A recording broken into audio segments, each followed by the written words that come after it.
Ano utos pa eh. Malinis ako, trabaho. Ha? Ano ginagawa mo? Nalisan ang tripan, di ba sabi mo linisan? Ano sinabi mo doon? Anong linisan? Inilabhan mo na to eh.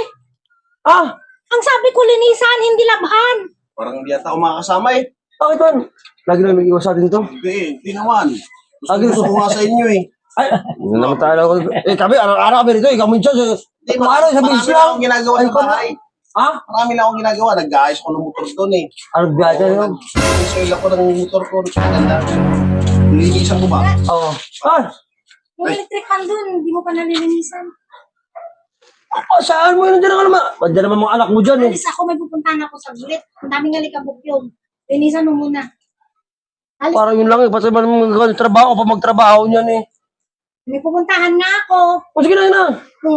Gawin mo na lang yun, aalis ako. Ulisan mo na lang maya. Sige na, oh. Punta ko dyan. Basta gawin mo yun ha. Oo, nakalisan ko nga. Baka tayo malis na yan. Sigurado ka. Ako lang bala doon. Sige na. Okay. Pre, alis mo na, pre. Sige, at baka Sabi naman siya, Belinda, magalit yun sa akin maya. Kung di malinisan doon, papalinisan sa akin. sige. Ah, O, sige. ah, wala mo na dyan. Balik ka na lang mamaya. Oo, tawag ko doon. Oo, sige. Sige. Si Belinda, panay utos eh. Alam mo yun na. Yung gusto na kong parang doon eh. Inom kami eh. Panay utos pa eh. Pag-isyo, ha? Anong ginagawa mo? Nalisan ang tripan, di ba sabi mo linisan? Ano sinabi mo doon? Anong linisan? Inilabhan mo na to eh. Ah, Ang sabi ko linisan, hindi labhan. Kulang na lang iwa-washing machine mo na eh. ay palinisan ka yan. Parang bago na ka oh.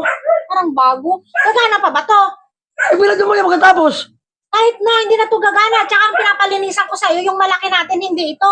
Alam mong ginagamit ng apo natin yan eh. Eh paano pa yan? Hindi na gagana yan, anong gagamitin niya? Eh kasi pala yung utos mo, alam mo mag-inom kami doon eh. Yan kasi, ang puros yung nasa ano mo, puros inom. Kaya yan tuloy yung inutos ko sa'yo na linisan, nilabhan mo, nilagyan mo ng sabon. Gagana pa ba yan? Eh may tubig na oh. Eh, bilad mo yan magkatapos. Eh kahit may bilad mo yan, wala na. Sira na yan. Ay, bilad, hindi daw magtapos yung ano, ikaw magtapos yan. Yan ang hirap sa'yo eh. Pag inuutosan kasi oo ka ng oo, tapos hindi mo tinitignan kung ano yung mga inuutos sa'yo o kaya pinapakinggan ng maayos. Sinunod ko na yung utos mo, tapos eh, ay, Linis. ay malinis ka. Tingnan mo ito, parang bago ito yung makintab. O, yun o. Oh. Tingnan mo, makintab siya, makintab. Oo. O, bagong bago. Tingnan mo, tingnan mo man yung kanina tsura niya. Linis na tanggalan ng alikabok ang sinasabi ko. Hindi labhan. Eh ano, nilabhan mo na eh. Hindi sinaayos sa pag-autos kasi, hindi mo kinakalaro kasi. Oh, gagana pa ba yan? Eh, bilad na lang po kayo matapos. Ay, tibilad mo, hindi na yung gagana. Eh, sinabon mo na yan eh. Tinubigan mo na yan eh. O, tignan mo. O, may tubig na, gagana pa ba yan? Ba yan? Ikaw na dapat sunod kasi, ikaw na mag-gawa sa ganyan yun. Ano ito sa akin, mag-inom kami doon Iwanag eh. man ang sabi ko na linisan, hindi labhan. Ano mag-inom kami doon eh.